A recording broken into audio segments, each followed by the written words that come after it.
Welcome to Solar Insiders, a podcast reporting on the people, technologies and policies shaping the world's biggest energy source. Presented by Sophie Vorath, the editor of Renew Economy and One Step Off the Grid, and Rachel Williamson, senior reporter at Renew Economy. Solar Insiders is brought to you by Pylon, the essential solar design tool to grow your solar business with quick and effortless proposals that will impress your customers. And Fronius, trusted worldwide for delivering reliable, smarter energy solutions.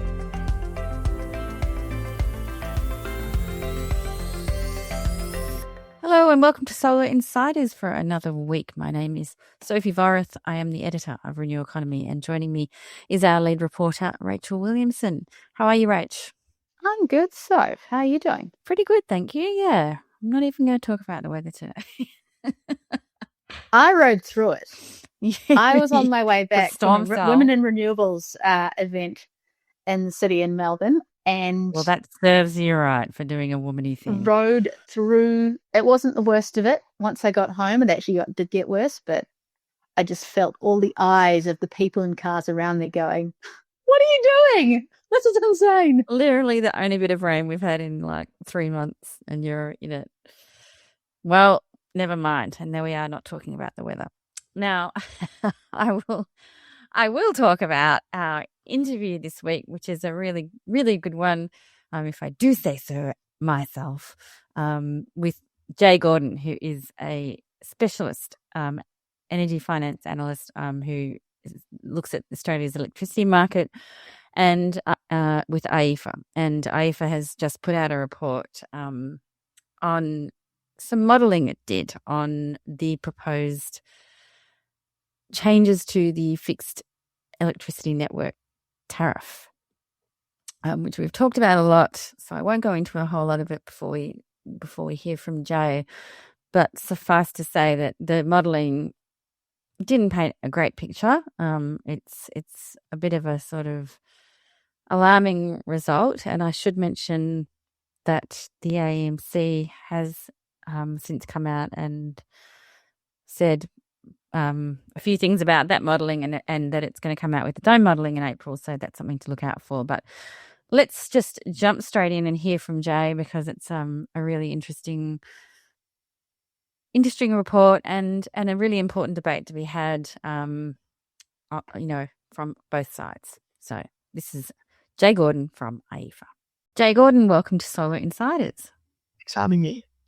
It's a very big pleasure, and we are very lucky because we have a very good brain to explain some very complicated issues for us today. And the topic that we're going to tackle is this review by the Australian Energy Market Commission into electricity network pricing, or electricity pricing more generally, actually.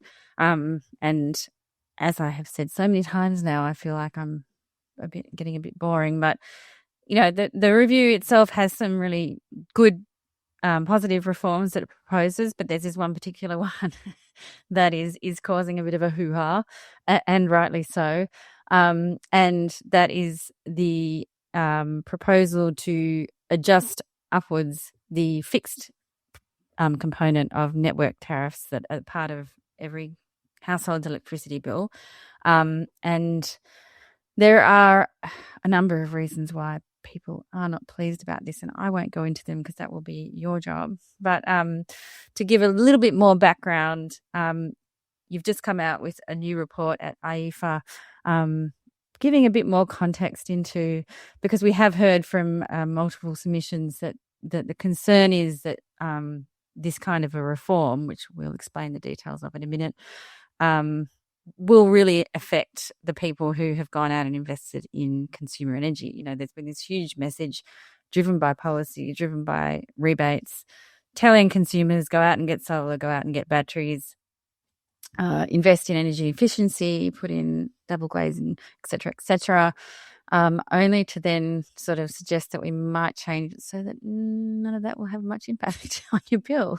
So I think this report's really interesting because you look at the sort of impact this might have in contrast with the cheaper home batteries rebate, which has been this wonderful, long-awaited policy that all of a sudden is a little bit under threat. So before I gabble on too much more, I guess I'll get you to explain the findings of this latest report, and then we might dig into the weeds of the whole review.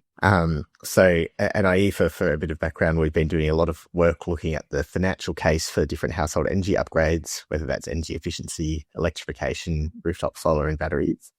And so seeing this proposal from the AEMC and the way it could shift around, the fixed charge that you pay and the per unit charge that you pay for electricity, we were really interested to know how that would play out for these different household energy upgrades.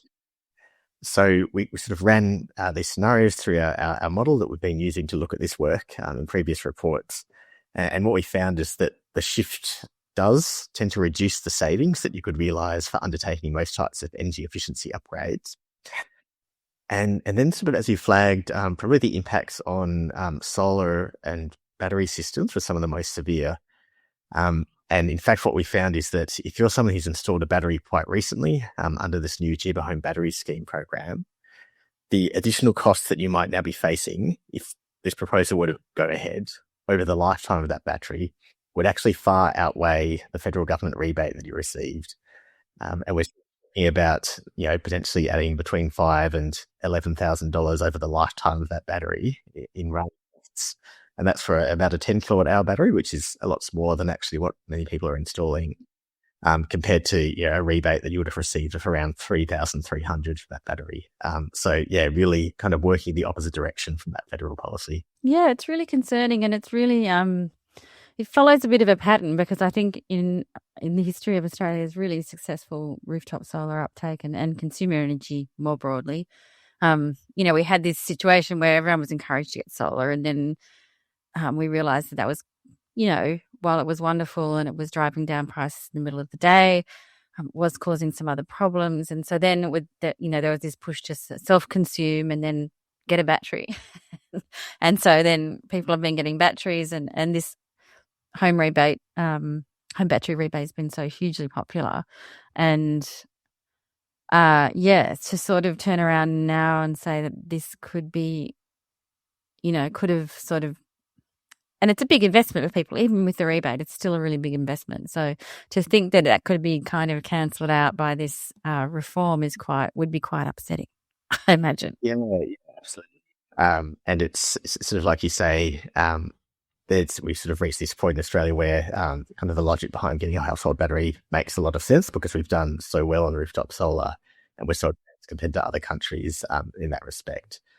And sort of, I suppose, one of the products of that success and this now explosion in batteries is that, for our regulators and our rule makers, you're looking at our energy system and the way the regulations are set up and the way our pricing structures are set up.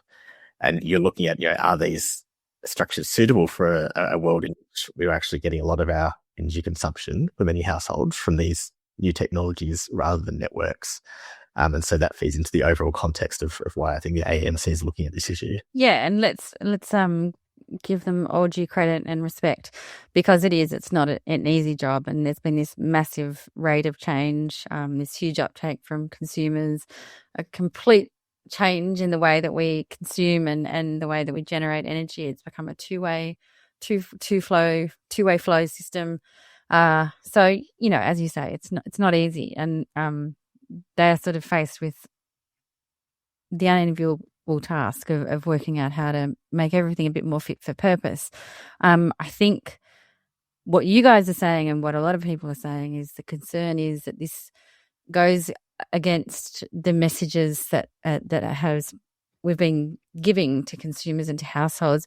And I before I've been talking about how it eats into the savings, and it maybe makes the economics not work out as well, or in the end you don't sort of win economically, which is bad enough. But that's not what it's all about, is it? We have been trying to tell people to use less grid energy, because the energy we generate on our rooftops is zero emissions. It's ultra cheap.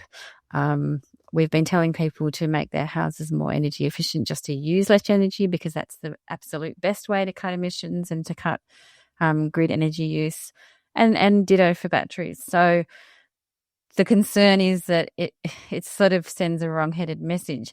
And before we get into that, I think it's a good time to explain exactly what these tariffs are that they're targeting and what the change would mean in terms of how your bill's made up. Yeah, that's a really good prompt. And I think so for most people in Australia, you might be familiar with your energy bill in the sense that it has kind of a fixed daily rate on it, and then another rate per unit of electricity consumed, so per kilowatt hour usually. And so there's actually quite a lot of costs that are bundled up in that final retailer gives you. And so the retailer is passing through the cost of buying electricity from the generator. The retail business itself has its own costs, has its own profit margin. And then there's the cost of delivering electricity over the network through the poles and wires. And this proposal by the AEMC is really about that part of the cost. Having said that, it's normally the largest cost component in your energy bill. So it's typically around 40% of the final household energy bill. Yep. And just quickly, why is that? I mean, it's not...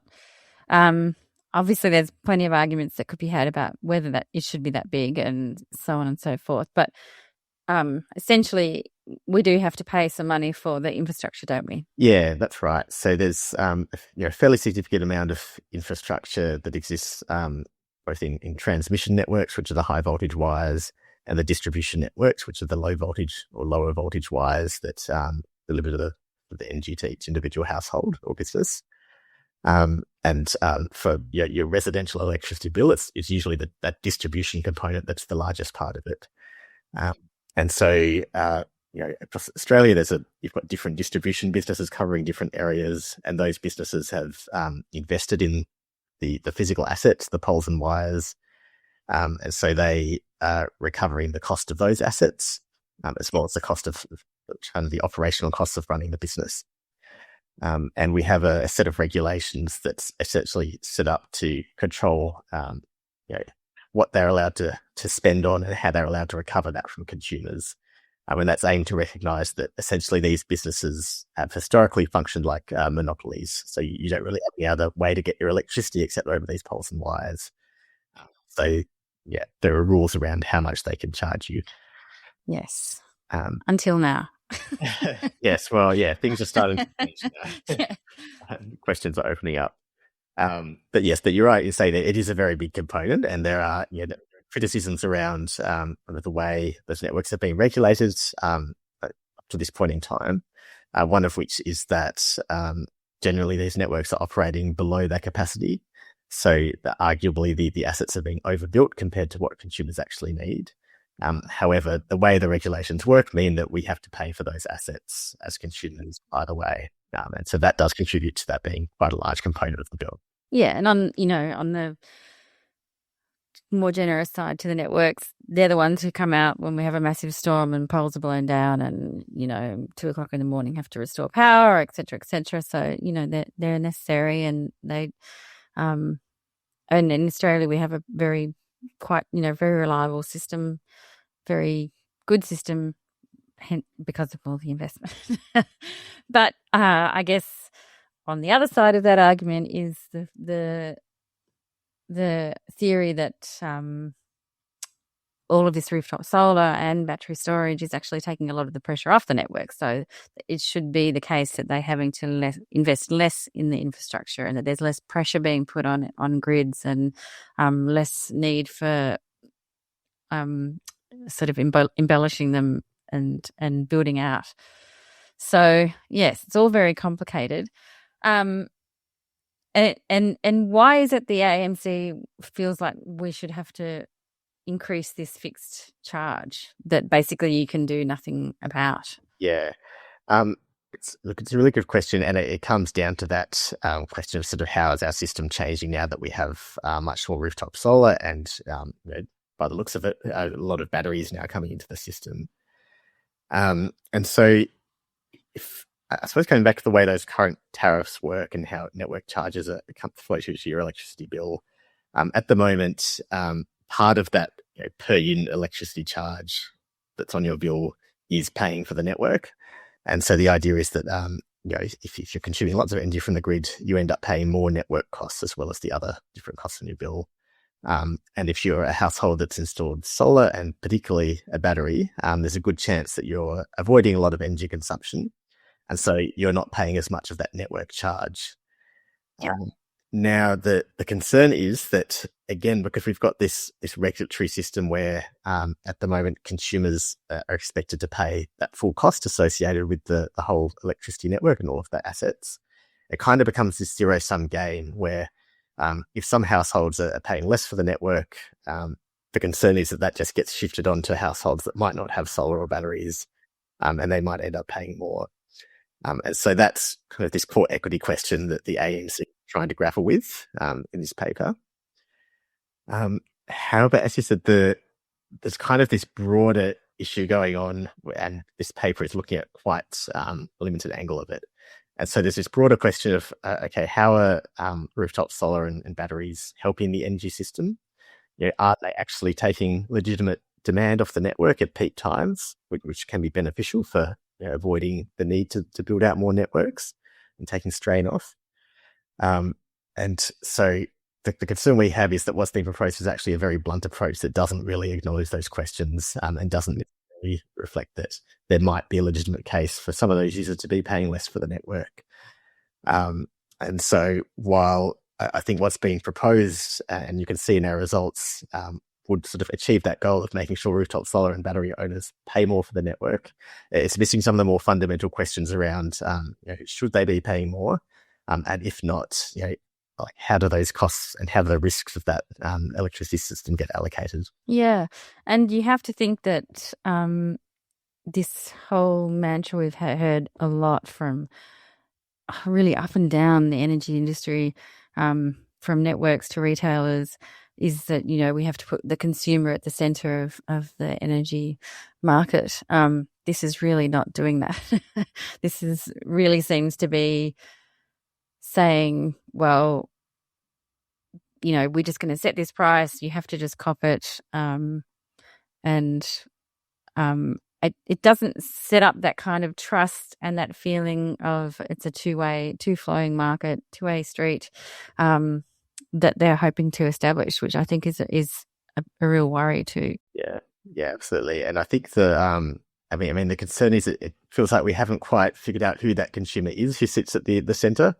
Perhaps we need a recognition there's actually quite a diverse range of consumers out there, including those, you've got rooftop solar and batteries and these great things, and those who might be more reliant on the grid.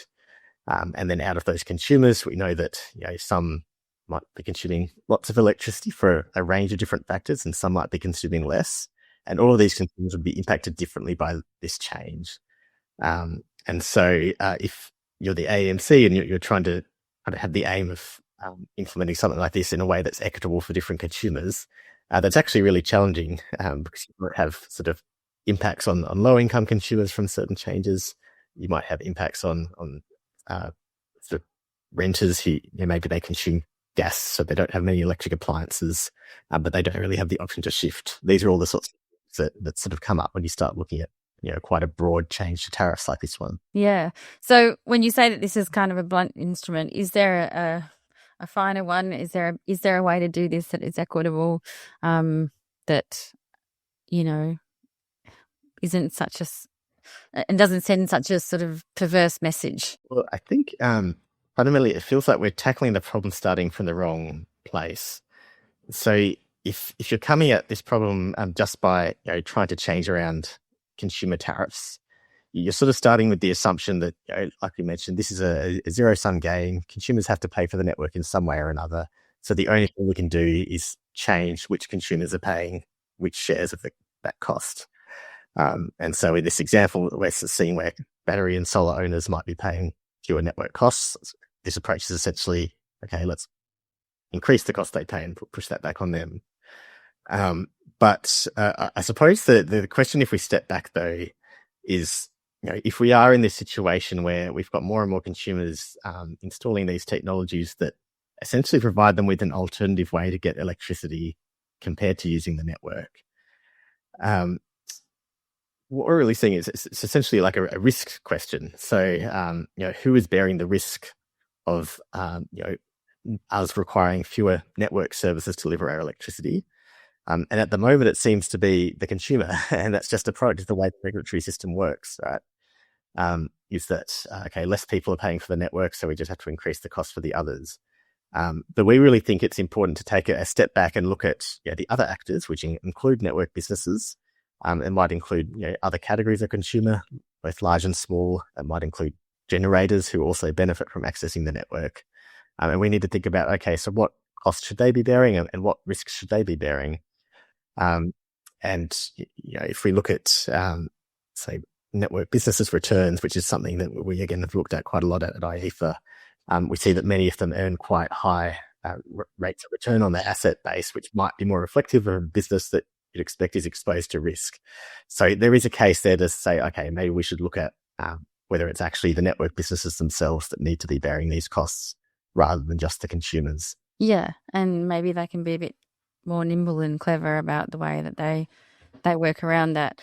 Another question I really wanted to ask you is that a big part of this debate has been, and even some of the people who are critical of the idea of higher fixed tariffs seem to agree that the whole volumetric system is not kind of working. Like that whole idea of, well, why can't we we pay for kilowatts in, kilowatts out kind of thing. Why is that, do you think? Or do you agree? Is it fair just to say, well, people who conserve energy, and whether it's through having solar and a battery or through being energy efficient or just being very careful, that they should pay less, and people who are using a lot more should pay more? Yeah, good question. And I think it is a fair observation to say that this whole volumetric approach to network tariffs just isn't really the right approach. It wasn't designed with again and batteries in mind going forward. Look, I think there is a case to say that users who have higher draw in the network, particularly at peak times, should be paying probably more for accessing the network than those who have lower draw, for what a range of reasons that might be. We don't have a specific view on kind of the tariff structure that you would implement to get at that. There is actually within the electricity rules, we do have this thing called demand tariffs, which is something that's allowed. I think there's been problems in sort of implementing that for maybe small consumers who aren't really the best people who are set up to respond to those tariffs. That doesn't mean there's a better way to implement that in future. But I think I suppose a key argument that often comes up in this picture is that, well, network costs are largely fixed because we've already invested in the assets. So therefore, does it make sense to have charges that are based on consumption or are based on demand? And I think the really distinction to make there is that the way I would put it is that network costs are sunk. So like you said, we have had these investments that have been made in network assets. However, if we're in the situation that we're already in where like those networks are largely underutilized, I think the question should be, we should be questioning the idea that consumers should be paying for that network based in whole. So, I think there is a case to have a stronger link between consumer demand or consumption and what you're paying to access the networks. Yes, and then perhaps a more focused effort on I guess those customers who are at risk, and who, we have some things in place for hardship customers as it is, but perhaps some more checks and balances on people that really are struggling and who cannot really help using large amounts of power at the wrong time, or and to get solar and batteries into rentals, to get solar and batteries into community housing, that kind of thing, which will by and large take care of that equity issue as it is. Yeah, absolutely. I think there's structural drivers that sit behind this equity issue, which I think won't go away if you resolve the tariff of people with solar and batteries kind of getting more benefits than those without. So definitely whatever policies we can get in place to target that structural side of the picture. And I think, like underlying this, coming from the AMC and various groups, there is this genuine concern that there's a bunch of consumers out there who they don't have these technologies, maybe they don't have the ability to install them, and they are at risk of their network charges rising. And so I think it's important to sort of keep in mind that that's not an equitable outcome wherever. So I don't think that needs to imply that, okay, everyone else is going to now pay more.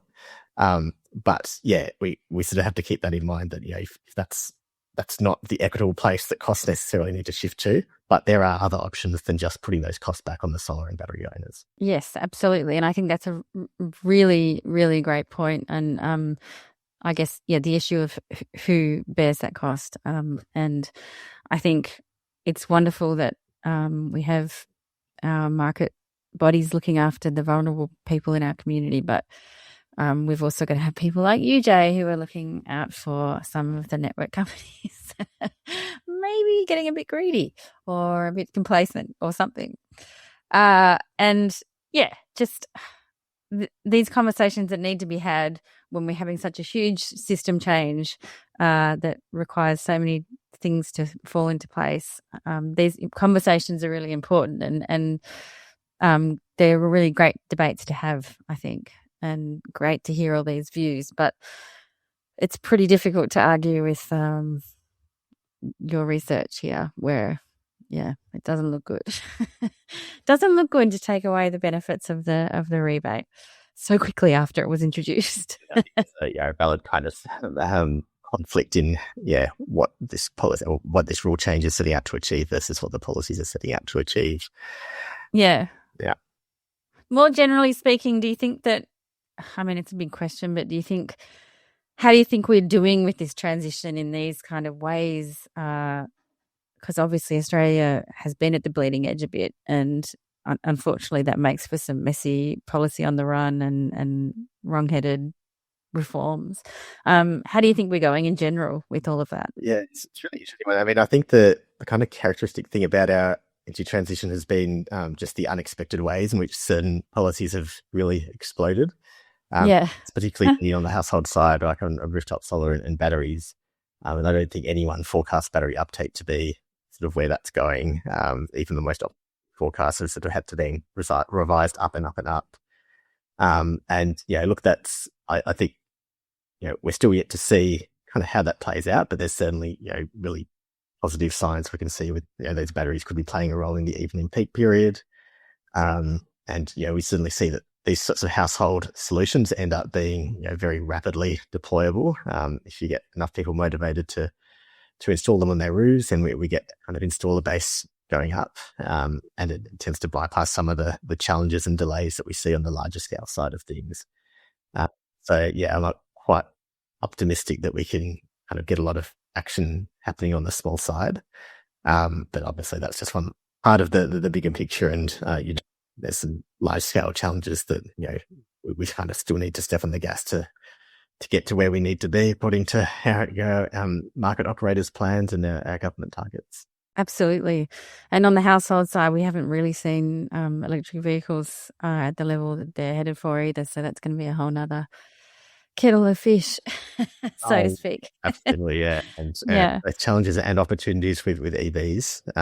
But I think that's another one that when it comes, it will come. Yeah, absolutely. I think the main theme with this subject in particular, though, is really that, as you said, things like solar and battery storage do make sense to people, and that's why they end up investing, even with the rebates. And it's no small thing. So it will not make sense to people to do this. And I think that's a bit of a dangerous path to go down. But yes, hopefully common sense will prevail and we'll come up with something that is more equitable. Thank you so much for all your work, Jay. The report's really interesting, and you guys have done a lot on this already, including submissions, which takes a lot of time. And is a lot of fun late night reading for me. So, thank you very much for coming on the program, and we look forward to speaking to you again sometime soon. G'day, Alex Carey here, proud ambassador for GoodWe. The GoodWe ESA 3060 all-in-one commercial solution is available now from GoodWe wholesalers. With a massive 50 kilowatt hours of the battery eligible for the federal rebate, it's the perfect solution for small businesses. The commercial energy storage range from GoodWe is growing, with more models launching soon. Visit goodwe.com.au for more information or contact the local GoodWe team. And that was Jay Gordon talking about how the proposed hike to fixed network tariffs could literally wipe out all of the gains people made through the home battery rebate, which would be kind of a big bummer. Yeah, and not a great message. It's been such a successful policy and such a sort of great sequel to the rooftop solar is wonderful in Australia original movie. And I guess one of the key points critics make about this proposed reform, which if you listen to the interview just now, you'll understand a bit more of the detail of it, hopefully, is that it really runs counter to the message that policymakers and climate activists and consumer energy advocates have been making for years now, that we should all be doing our utmost to use less energy, to consume more renewables, to generate those renewables on site if we can, to store those renewables on site if we can, to shift our energy use into periods of less demand, et cetera, et cetera, et cetera. So sort of saying that we'd rather just make a high fixed cost and then stop the quote-unquote meter watching so that people feel like they can just use power with abandon and it won't really affect their bill too much. And look, I'm totally paraphrasing here, is not the great message. And as I mentioned before the interview, do check out the AEMC's response to the report, which is in the story on Renew Economy today, because they sort of argue that it's much more nuanced than that, and that they certainly wouldn't want to create a whole bunch of new losers with this rule. But I think, sorry, Rachel, I'm gabbling a bit, but the part that really I think is the most interesting from what Jay was saying is that it's just we're sort of approaching it from the wrong angle, that it shouldn't be about which section of the consumer spectrum do we shift the cost to. It should be about, well, maybe there's somebody else who should bear the costs, and maybe that somebody else should be the network company who's, taking the risks and potentially over, installed infrastructure. Well, as one of our headlines said, should network shareholders not be some of the ones to bear some of that cost rather than passing it directly on to consumers? Exactly. I mean, we're not behind those big decisions. Obviously, it's very important for all of the consumers to have reliable, affordable energy, if I can borrow a coalition expression. But there's been a lot of debate, a lot of grey area about whether what the networks have been doing is completely necessary, and in particular, whether it's completely necessary when we have so many people installing their own solar and batteries. I think one of the key points about this shift to consumer energy is that it is taking some of the load off the grid, and if we can use it smartly and shift loads and encourage certain kinds of behaviour, then it can take a whole lot of pressure off the grid, and then that How about incentivising the DMSPs to better integrate that rather than saying, okay, consumers, we'll just build out, and we'll build a whole lot more grid and just, So it's complicated. We're going to say that. But it's a great debate to have, and I'll say it again. I'm loving the fact that our energy industry is having these debates. They remain relatively civil and very well informed. We've got a lot of people who are very smart working on all of these problems. And at the moment, the Market Commission does have a point. There is an inequity emerging for those people who cannot access solar, cannot, for one reason or another, change their energy usage. And that's not ideal. So something needs to happen. Balcony solar. Balcony solar. What? I'm all in on this. I'm all in on balcony solar. I think it's great. Yeah. No. Beside the point, though. I know, I agree, and it's not beside the point because it's, again, And look, I think if you go further onto the sort of the conspiracy side of things, you've got these sort of monopoly companies that are probably been quite worried that they're really losing a lot of customers, and that a lot of their case for spending money and getting returns is being eroded. So we've got to watch that too, and that's what people like Jay are doing. So it was great to speak to him. I hope that you enjoyed that interview. What else has been happening, Rach? You've had a few interesting stories on the larger end of the spectrum. Yep. So Marinus Link, I think, doesn't tend to make it onto this particular podcast that often, but it will this week because there is a at the death last chance lawsuit that's been launched by a legal challenge and appeal, I should say, that's been launched in Tasmania by the Northern Tasmanian local. Against, sort of community group, is it? It's not a community group. She's backed by community groups, but it's she's going out. She's the figurehead, a lady called Karen Dooley, and she has launched an appeal in TasCat against the city of Burnie, basically giving a permit to the onshore parts in Tasmania of Marinus Link. So these are the 2 converter stations and substation, and the arguments are basically saying, the Haybridge site, incredibly contaminated. What is Marinus actually going to be able to do with the levels of contamination from a former titanium dioxide, I think, factory on that site? And so the appeal is saying, more work should have been done about this first. I'm sorry, I completely forgotten what the other half of the appeal is. Yeah, I wasn't sure. Has it actually launched yet, or is she trying to raise some funds to launch it? No, it has launched. And it's been crowdfunded from communities in Tasmania.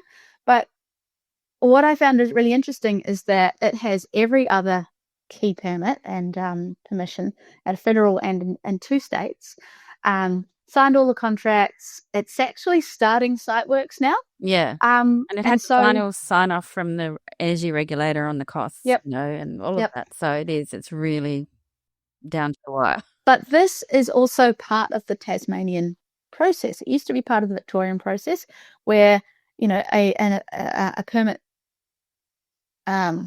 is issued, and then people get their say afterwards. So this is the VCAT thing that has kind of been taken off the shelf here in Victoria. Exactly. That has enraged people. And look, it's absolutely fair that people should be able to have, air their concerns, and, whether these legal challenges ever amount to anything remains to be seen. But I know there was a lot of, on the Tasmanian side, concern about the grid infrastructure, because I think part of the business case for Marinus is that it means that they'll have to be, but to make it worthwhile, there'll need to be a lot more large scale renewables on the island, and that's what people are really worried about. They're like, this is a smallish place, and we're worried about all of these projects being put in Tasmania, and there's still plenty of space in Tasmania for renewables. But then you've got projects like over the western side of the island, and it's in it'll need to crisscross parts of the national park over there, Independence State Park, and it's the proposal is giant, it's like 2 gigawatts or something huge, and that's the sort of thing that gets people a bit upset and a bit wary, and very much puts people offside everything, because they look at that and they go, well, that doesn't feel right. Yeah, and they feel a bit powerless, and that's where the sort of legal action comes in, because you feel same like, with Robbins Island. People are like, why is that happening there? It's another very complicated issue, and it's a lot of very passionate feelings around it. I know that the Bob Brown Foundation is enormously opposed to Marinus Link and some of the development that it's sort of attached to. So yes, we will see what happens there. Another thing that came up in the news this week is again related to electricity prices, because obviously with all of the ructions, whenever there's ructions in politics, energy prices come up. And obviously it's one of the battlegrounds, the key battlegrounds, and the coalition's never, ever going to let go of the fact that federal Labor has not delivered the whatever amount of discount it promised. But as we know, and as the reports keep confirming, the vast majority of the rises in electricity prices on the wholesale side anyway is coming from fossil fuels. And this new report from the Climate Council, which we wrote about on Renew Economy today as well, shows that, gas is really setting the price for wholesale electricity 90% of the time, the high price, and when it really only supplies about 5% energy, so it's coming in there at the really peak times, which we need it to do at the moment. But it's so expensive, and that it's really like eroding a lot of the gains that renewables are making in price. So it's just a good check to say, well, let's remember how electricity prices work, how complicated they are, and also how important it is that we continue on this journey and keep trying to replace fossil fuels. And just to finish, I've been working a little bit on the disinformation stories and theories that are being put out in the community, basically in the absence of any other information. My favourite recent one is that silver will leach from damaged solar panels, and contaminate farmland forever. This particular theory was met with giggles at the Women in Renewables event that I went to yesterday. The engineers I spoke to could not hide their disdain.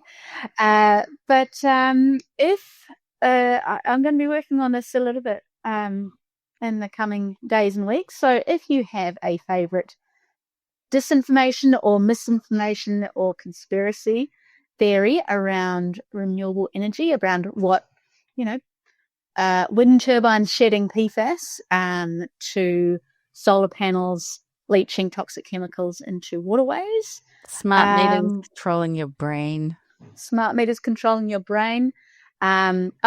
Wind turbines causing, what did you say? Wind turbines blowing rain away.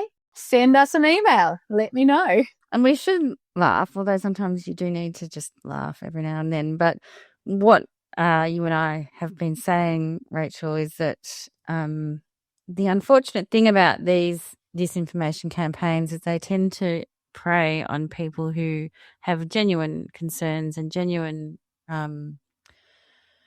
complaints sometimes against the industry, and who are worried about how things are going. And when no one addresses those concerns, these other groups step into the void and are only too happy to go, if you think that's bad, wait till you hear what'll happen when A, B, and C. Part of the issue with the most recent theory that I heard around silver is that it's framed as not enough research has been done. And I looked into it, and that is correct. Not much research has been done on silver leaching because it's not such a big deal. Whereas heaps of research has been done on the silver pollution in soil that is caused by farmers using dodgy fertilizer. Yeah.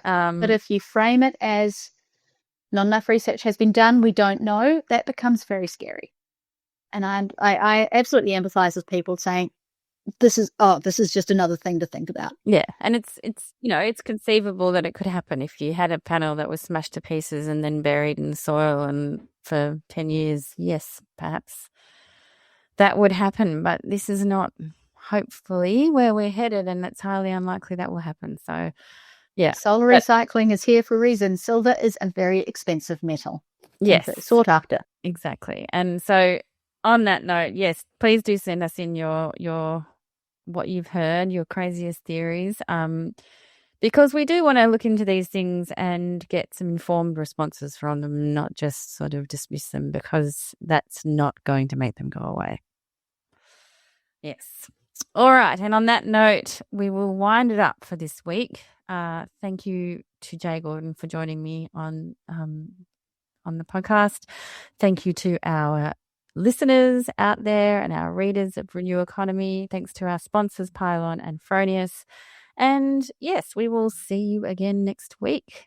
Until then, have a good one. Solar Insiders was brought to you by Fronius. From powerful solar inverters and intelligent EV charging to the new Fronius Reserva solar battery, Fronius offers a proven ecosystem that empowers homes and businesses to take charge of their clean energy future. Solar Insiders was also brought to you by Pylon. Pylon provides easy-to-use solar design software for solar installers and retailers, with pay-as-you-go pricing, no monthly costs and no lock-in contracts.